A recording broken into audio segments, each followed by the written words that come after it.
आज के शानदार कार्यक्रम में पूरी की पूरी बजावा की टीम, हमारे पंचायत के सरपंच साहब भाई सुरेश भाई, नरेंद्र, पूरी टीम के साथ मदन जी, अभिलाल जी, सारे लोगों को नाम से जानता हूं। पूरी टीम ने जी जान से हमारे आसपास के कार्यकर्ताओं को बुला के उनका सम्मान किया। आप सारे लोगों से एक रैली के रूप में स्कूल ग्राउंड से होते हुए बड़ी तादाद में बड़े और छोटे भाई और हमारे बच्चे एक जुलूस के रूप में हौसला अफजाई की।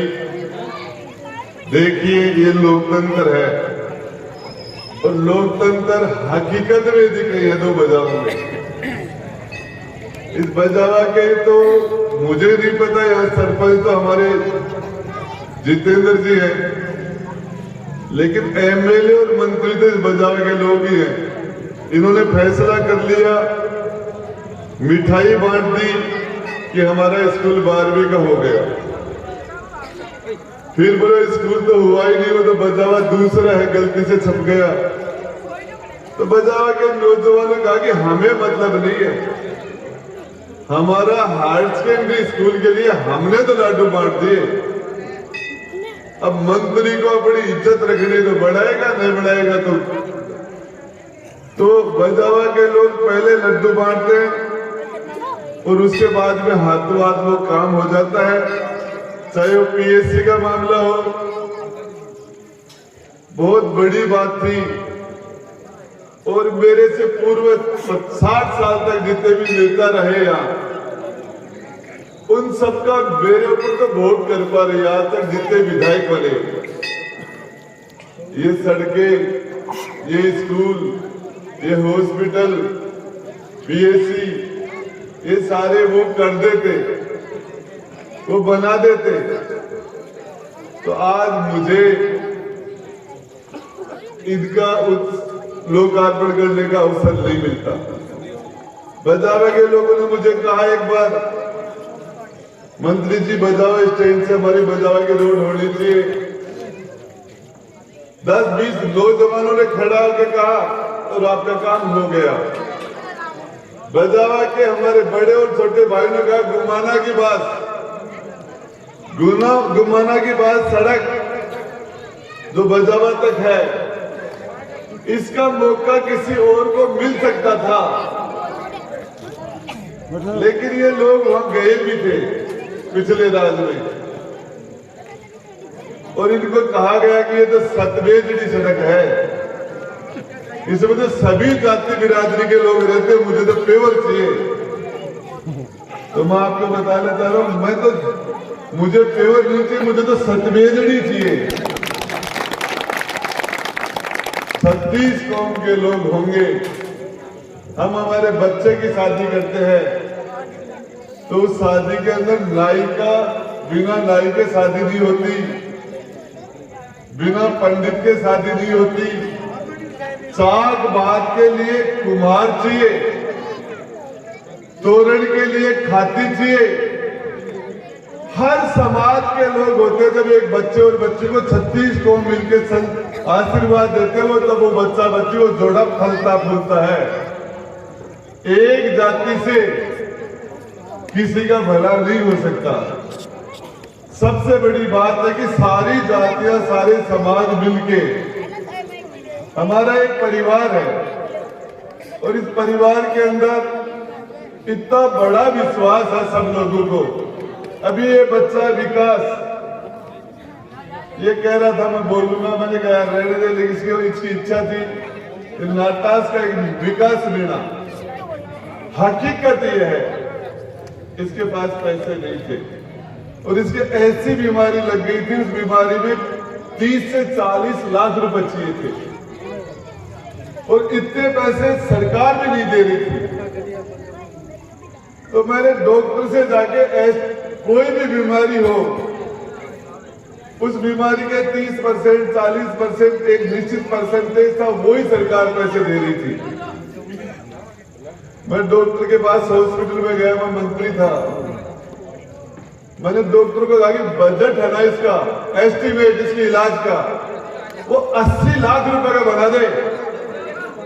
80 लाख रुपए का 50% में 40 लाख रुपए मिलेंगे, इसका इलाज हो जाएगा।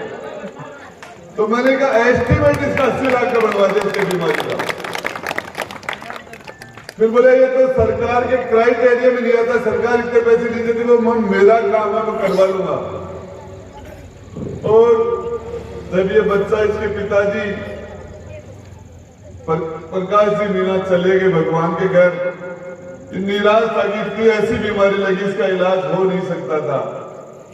मैंने कहा देख कोशिश करते हैं। इसी तरह ऐसे पता नहीं कितने लोग मिलते हैं। एक इंदिराज हमारे कुमाऊं समाज का महेंद्रपुरा का एक भाई था, उसकी धर्म पत्नी ने किडनी देने के लिए मना कर दिया, बोले मैं मेरा गुर्दा देने के बाद तू तो मर ही रहा है, और गुर्दा देने के बाद मेरा भी मरना निश्चित है, तो बच्चों को कोई तो संभाल लेगा, दोनों चले जाएंगे तो बच्चों को कौन संभालेगा। वो मेरे पास आया, बोले मंत्री किडनी दे दे। मैंने कहा यार मेरे पास तो 2 है। हकीकत उसने कहा यार 1 दे दे मंत्री। मैंने कहा मैं जुगाड़ करता हूं यार तेरे लिए। उसके पास 1 पैसा नहीं था, किडनी भी नहीं थी उसके पास।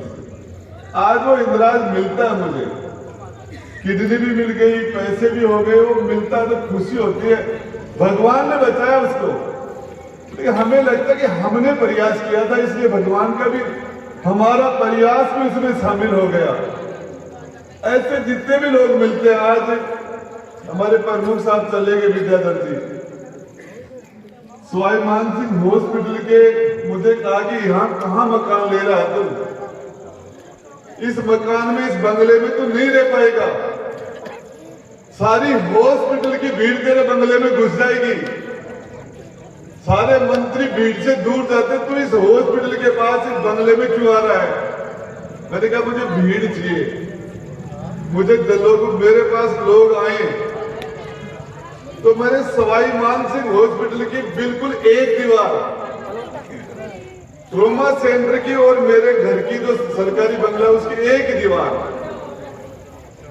आज इसमें 100-200 लोग हमारे विधानसभा क्षेत्र के, मेरे जिले के, मेरे आसपास के लोग आते हैं। उनके रुकने की व्यवस्था, उनके खाने पीने की व्यवस्था, उनके नहाने धोने की व्यवस्था, और फिर उसके बाद में पेशेंट को भर्ती कराओ। यहाँ से कोई आदमी सिक्कर से जवाब दे दिया, जुर्म में जवाब दे दिया कि पेशेंट सीरियस है, घर वाले सोचते किसके पास जाएंगे, कोई जानकार नहीं है, कैसे भर्ती कराएंगे, कैसे डॉक्टर से बात करेंगे, 1000 तरह। मेरे उदयपुर वाटी के 36 कौम के लोगों को आगे मंत्री के बंगले में जाएंगे, वहां आदमी हमारे साथ है, वो भर्ती करा देगा, खून दिला देगा, जांच करवा देगा, जल्दी ऑपरेशन करा देगा, सीरियस है तो हमें वेंटिलेटर मिल जाएगा, आईसीयू मिल जाएगा। और ये जो काम, ये मेरी जिम्मेदारी है, ये मेरा फर्ज है। कोई भी नेता होता है, कोई भी जनप्रतिनिधि होता है, उसका ये फर्ज है, उसको ये करना चाहिए। आपको बताना चाह रहा हूं, मेरे ऊपर निश्चित रूप से किसी देवीय शक्ति का आशीर्वाद रहा, किसी संतों का आशीर्वाद रहा, जिससे मैंने जिस काम की हाँ करी, परमात्मा के आशीर्वाद से वो काम हो गया। मतलब जिसने भी जिस काम की मैंने हाँ की, वो काम भगवान की कृपा से, कोई देवीय शक्ति से, किसी संतों के आशीर्वाद से वो काम हो गया जिससे मैंने हाँ की। और सबसे बड़ी बात है, लोग बोलते हैं पार्टी, राजेंद्र गुड्डा की पार्टी ये है, मत सताओ गरीब को वो रो देगा, पता चल गया भगवान को तो जड़ से खोदेगा, कबीरा हाय गरीब की कदेल निस्बल जाए, मरे बैल की चाम से लोभ सब हो जाए। सबसे गरीब आदमी है, सबसे कमजोर है, बीमार है, कोई दलित है, चाहे कोई भी महिला है, इसके लिए लड़ना, यही मेरी तो विचारधारा है। और मैं आपको बताऊं, जब तक मेरे शरीर में सांस चलेगी, मेरा दिल धड़केगा, तब तक आखिरी सांस तक मैं गरीब आदमी की हिफाजत करता रहूंगा। और ये चाहे आदमी पोस्ट है आए जाए, आप सोच नहीं सकते। हमारी उदयपुर वाटी हमारा विधानसभा क्षेत्र पिछड़ा हुआ क्षेत्र था विकास में। कारण ये था कि हमारे शीशराम जी ओला बड़े नेता थे, बार बार 5 बार 6 बार एमपी का चुनाव जीता, 7-8 बार विधायक रहे, मंत्री बने, केंद्र में मंत्री बने। सुमित्रा सिंह जी भी बहुत चुनाव जीत रही थी, बार बार चुनाव जीत रहे थे। इस उदयपुर वाटी के लोगों ने कभी किसी आदमी को दूसरी बार चुनाव नहीं जीतने दिया। सिर्फ एक सोमनाथ सिंह जी, उनके साथ रामदेव कली राम जी का नाम जुड़ा हुआ था। फिर इंदर सिंह जी का उनका लास्ट में सम्मेलन हो गया, इंदर सिंह जी प्रधान बन गए और वो एमएलए उस सम्मेलन में चुनाव जीत गए 2 लास्ट में। पहले चुनाव रामदेव कलीराम जी के नाम से जीत गए। बाकी इस उदयपुर वाटी के सारे नेता पहलून हो गए, बाद में उदयपुर वाटी की जनता कोई न दूधून हो भाई कौन जी, चाहे जीवराज जी हुए, चाहे देवी सिंह जी मंडावा है, चाहे भोलाराम सैनी हुए, चाहे रामेश्वर सैनी हुए, चाहे मदन लाल सैनी हुए, चाहे गुड्डा ठाकर वीरेंद्र प्रताप सिंह जी हुए, चाहे कोई भी लेता हुआ ढाकी जनता कोई नहीं दूधून बोले। पहलून के बाद में बिड़दारा के दे दियो कटवा, दूसरी दूधून कोई ना भाई कौन कोई। इस जनता का सिर्फ आशीर्वाद मन मिले। दूसरी बात, उदयपुर वाटी की जनता दूधून कोई ना भाई बंदे। अब नेता देखिए, मैं आपको एक बात बताना चाह रहा हूं। लीडर पैदा होने के लिए